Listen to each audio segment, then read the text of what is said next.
మధ్యలో వచ్చినోడు మధ్యలో పోతారు, కానీ కార్యకర్తలు ఎల్లప్పుడూ ఉంటారని సిద్దిపేట ఎమ్మెల్యే హరీష్ రావు అన్నారు. సిద్దిపేట జిల్లా దుబాకలో మెదక్ పార్లమెంట్ ఎన్నికల బీఆర్ఎస్ సన్నాహక సమావేశంలో పాల్గొన్నారు. ఈ సందర్భంగా మాట్లాడుతూ నాయకులను కొంటున్నారని, కానీ కార్యకర్తలను కొనలేరని అన్నారు. అందరికీ సుపరిచితులైన వెంకట్రామరెడ్డిని భారీ మెజారిటీతో గెలిపించుకుందామని తెలిపారు. కార్యకర్తలు కష్టపడి పనిచేయాలని దిశానిర్దేశం చేశారు. ఎవరైతే ఈ టైంలో పార్టీ నుంచి బయటకు పోతున్నారో వాళ్ళు కాళ్ళు మొక్కినా పార్టీలో తీసుకోబోమని అన్నారు.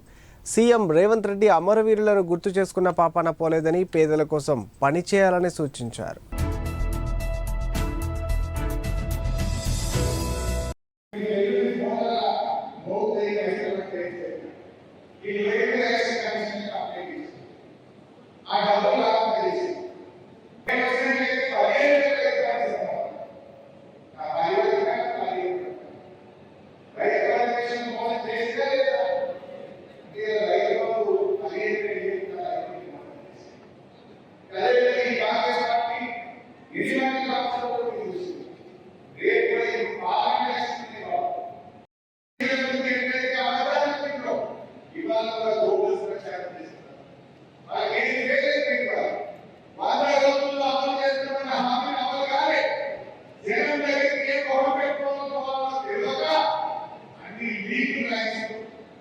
I need to